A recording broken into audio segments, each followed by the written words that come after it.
秋といえばキノコ。というわけで、今回はキノコ鍋を作っていく。今日はちょっと張り切っちゃって、スーパーに置いてあるキノコを片っ端から買い占めてきたが、まあお好きなキノコを2、3種類ぐらいあれば OK だ。というわけで今日使う物はこいつら。何のキノコでもいいが、キノコは数種類入れると香りが複雑化してうまくなる。なお、なめこは必須。最初、だし用に昆布を水に浸しておく。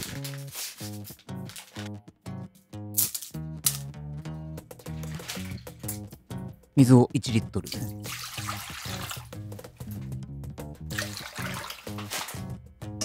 そうしたら物を次々カットしていく。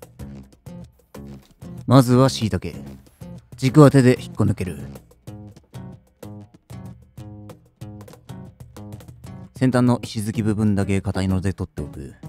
軸は全然食べれるんで取っておいて、今回はだし取りに使っていこう。適当に裂いて鍋の中にぶち込んでおく。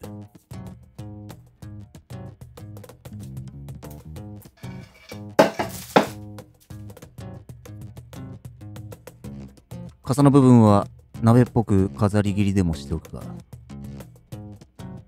自分不器用なんでこういった作業は苦手です。普段は絶対にやんない。すべてはインスタ映えのために。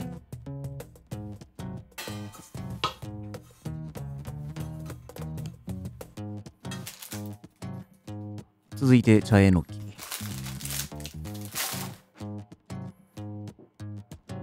これも石突き部分は切り落とし、軸の部分は出し取りにいただこう。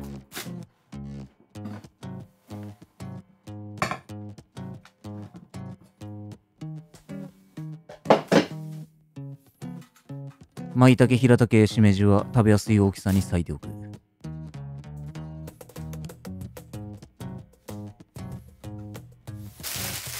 あとは適当に余った野菜。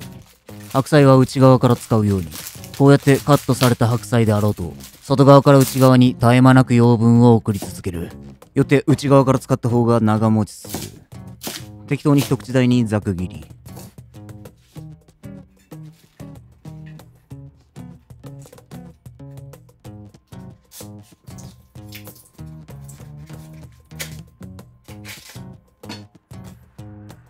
豆腐も一口大にカット。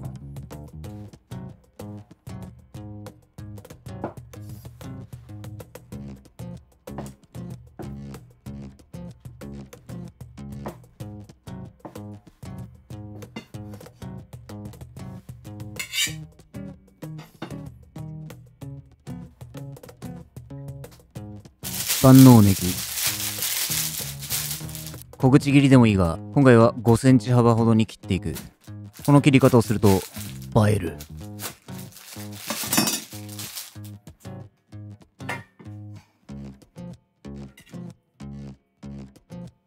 しめ用の分は小口切りに。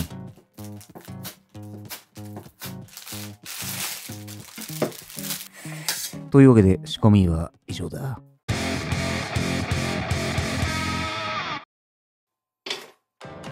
まずはだし取りや。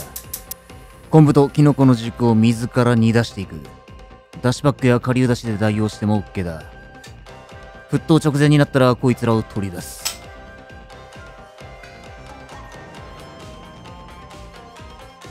そしたらここに鰹節を投入。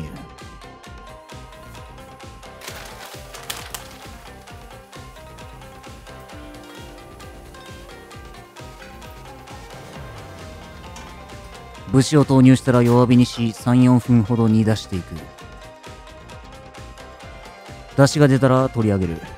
鰹節を絞るなというコメントがたまに来るが、まあ確かに繊細なお吸い物なんかはそうなんやけど、鍋のように力強い出汁を取りたい場合は全然絞って OK だ。和風出汁ができたらここに味付け。味噌大さじ4。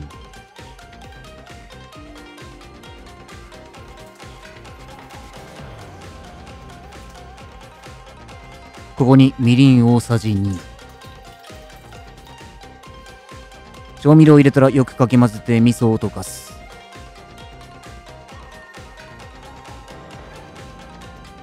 これでスープの完成。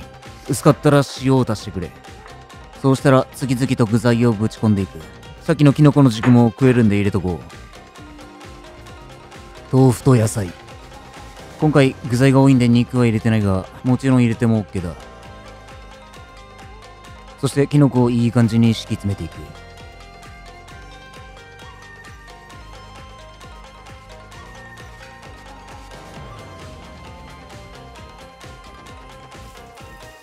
さらになめこ。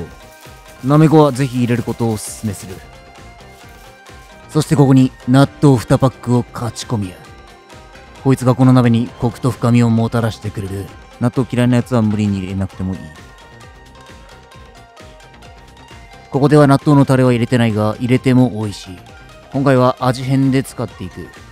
このまま5分ほど煮込んで具材に火を通していく。途中でアクが出てくる。今回は見栄えのために取り除いてるが、味にはさほど影響ないんで、めんどかったら取らなくても全然大丈夫だ。そして最後に万能ネギをパラパラ回しかける。つうわけで完成。納豆きのこ鍋。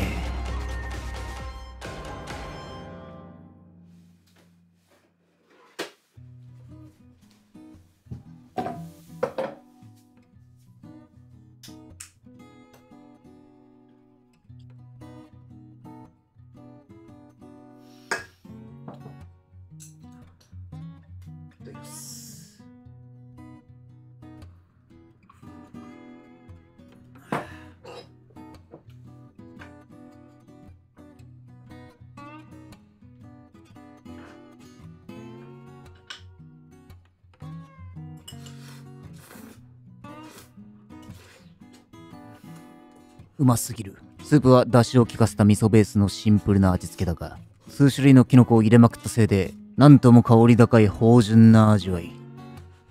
そしてなんといっても影の主役納豆。こいつが味に奥行きをもたらしてくれる。こいつを入れることで深みが段違いになる。なめこもやはり欠かせない。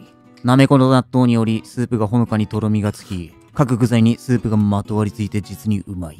この思いっきりキノコを食らってる感じ。肉はなくとも、なんか秋ならではの贅沢感がある。音走る汗、体が芯から温まる。一瞬で完食してしもうた。そろそろ締めと教授を。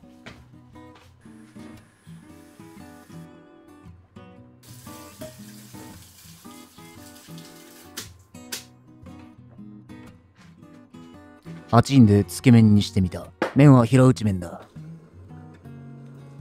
そして余った納豆のタレは味変に加えていく。あとはごま油なんか足してもうまいんじゃなかろうか。つけ麺なんでスープの味は濃いめで OK だ。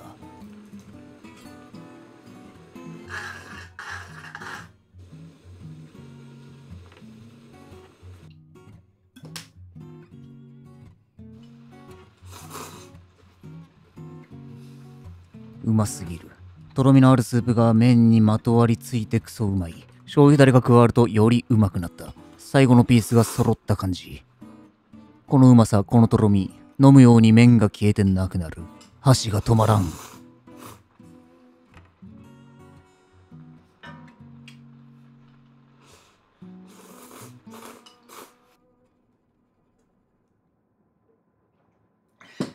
ごちそうさまでした。